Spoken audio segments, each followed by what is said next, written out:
So this video is going to be told about a person that was hiding out in a temple as a drug dealer or drug smuggler, and it's going to be told by Amarendra, he as a guest.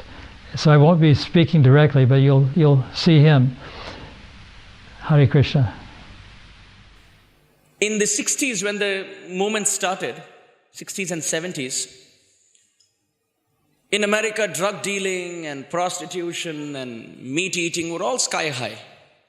So there was one drug dealer whom the cops were chasing. And he was escaping the cops and running helter-skelter, pillar post. And as he was running, he saw on the street a Hare Krishna party, chanting Kirtan party. So he thought, this is a good life-saving mechanism. Just get into them and they will make sure that you don't get out. Because the devotee community in a transcendental way is like a mafia. Why? Mafia is a place where you can go on your own.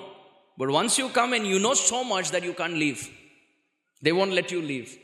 So we all become devotees on our own accord. We enter the spiritual organization on our own accord. But now that we have learned so much philosophy, even if we desire to go out, we cannot enjoy.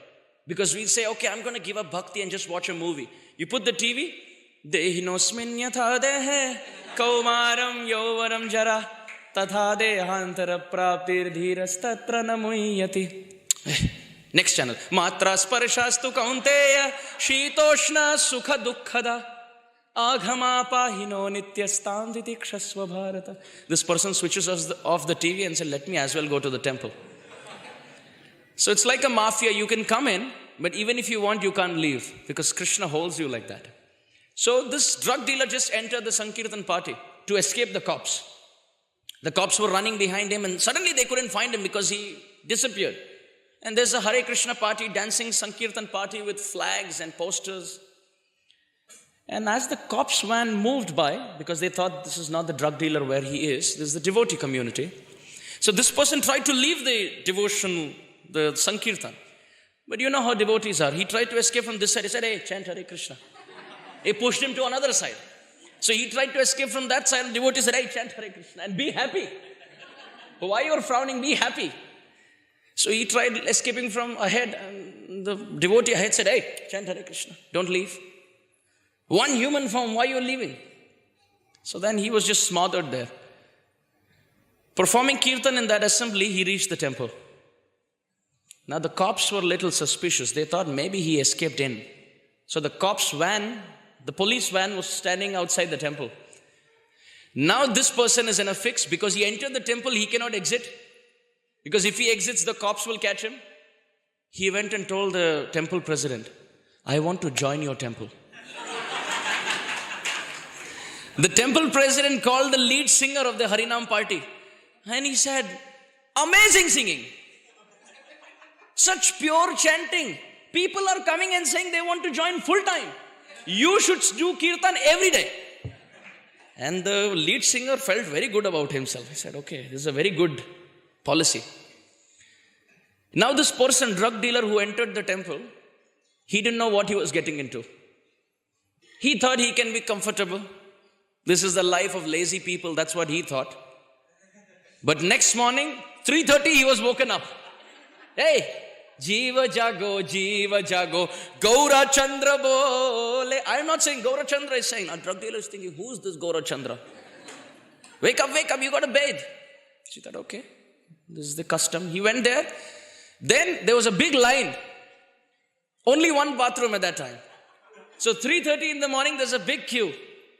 And he's waiting. He thought it will be like a very opulent luxury bathroom where that's why there's a big queue.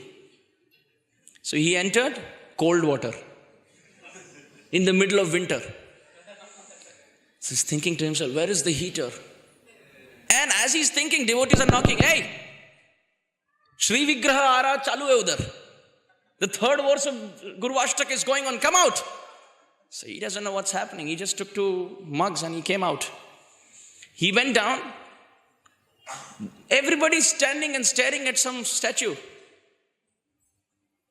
And they forcefully put him a dhoti. He thought, what is this diaper that they have put me? Then he went there and he was standing. And at that time, devotees are saying, Swami step, Swami step. Now he doesn't know what the Swami step is. So he starts looking around and he's swinging and moving his legs at 3:34 in the morning. Then he thought, after this, they'll let me go to sleep. This got over Narasimha. They are keeping a big picture of Narasimhadev with blood and intestine. So he asked one devotee, what is this? That devotee said, if you don't sing louder, this is what will happen to you.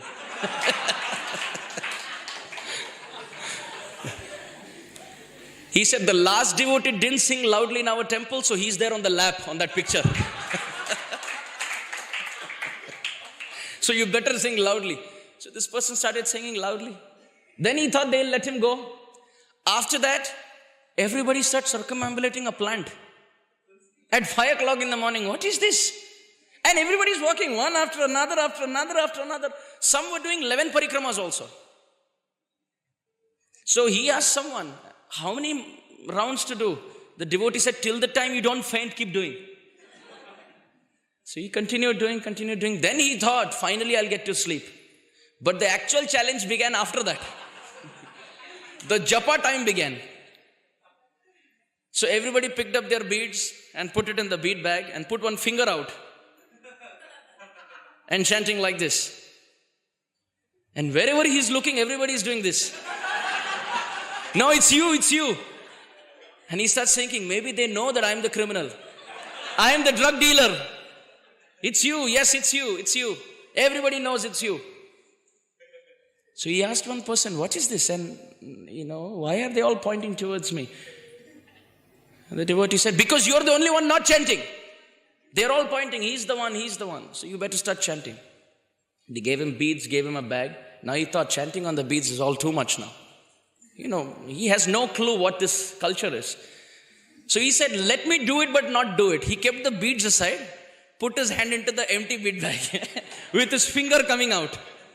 And he also starts walking. No, it's not me, it's you.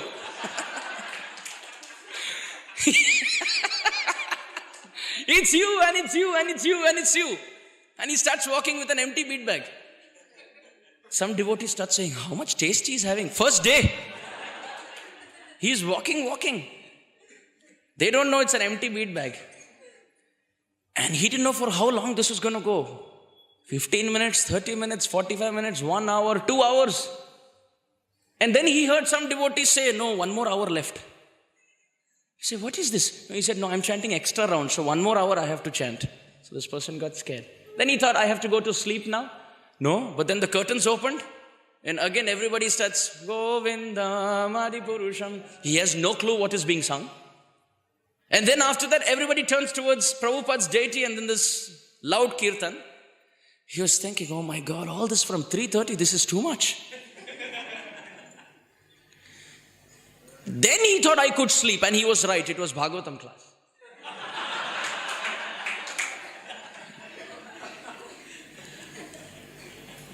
Why are you looking at me like this? So then the Bhagavatam class began and he started falling asleep. The devotee next said, if you fall asleep, no prasad. Whatever we did, you have to do again now. He said, no, better be awake. And he finished all that, then prasadam. Then he was happy. Oh, now after meal, you can go to sleep. Temple president comes to him and he says, this is your kartal and this is your mridanga and these are the books. Go out for 14-hour book distribution.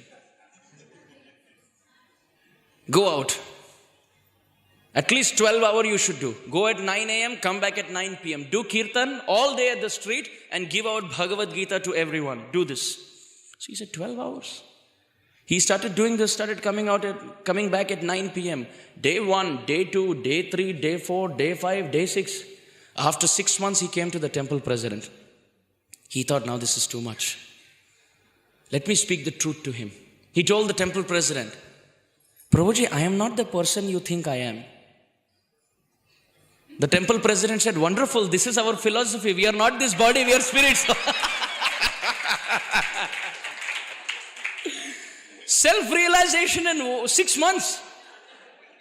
I am not what you think I am. Wow, very deep. You are not the body, your spirit. Amazing. Who's preaching to you? The person said, Prabhuji, your level is too high. I want to be truthful to you. Said, I'm a drug dealer and this is my story. I wanted to escape the cops and I got into the kirtan and that's how I came to the temple, fearing the cops, and now it's getting too much for me. Temple president said, you're a drug dealer and you're living at the temple? My place is at stake now. Why do you want to be here? The drug dealer said, I want to surrender to Krishna. Temple president said, before surrendering to Krishna, first you surrender to the cops. Surrender to the police. So the temple president called the police came, took him. Then there was a court case on him. They put him on the witness box and started asking him questions. The police came. The judge started asking, so what do you do? He said, I wake up at 3 o'clock in the morning. Then what do you do? I stand in the queue. Then what do you do? I take a cold water bath with knocks on the door. Then what do you do? I do the same step for 30 minutes. Then what do you do? Walk around a plant till I faint. Then what do you do? I walk with an empty bag without beads for 2 hours. Then what do you do? I forcefully give up sleep and sit in a boring class. Then what do you do? I honor prasadam and walk on the street for 12 hours a day. The judge told the cops, chhod do isko. Let him go. Cops said, we have struggled so much to catch him. Why do you want him to go? The judge said, his life is more miserable than the prisoners inside. Inside they're better. He is struggling more. Jaane do bichare ko. He has struggled enough for 6 months. We'll forgive him. So this person came back to the temple, joined the temple, became initiated, and now he is one of our ISKCON leaders.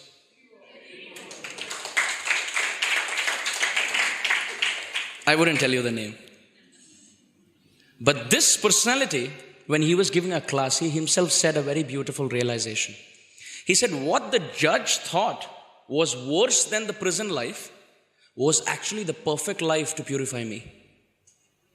And he said, how did I get uplifted? Because I kept myself in power-packed association. I had nowhere to go. If I leave them, the cops will catch me. So out of force, yena kena prakarena, I kept myself in devotee association, and by the spiritual vibrations coming from their side, my consciousness got purified.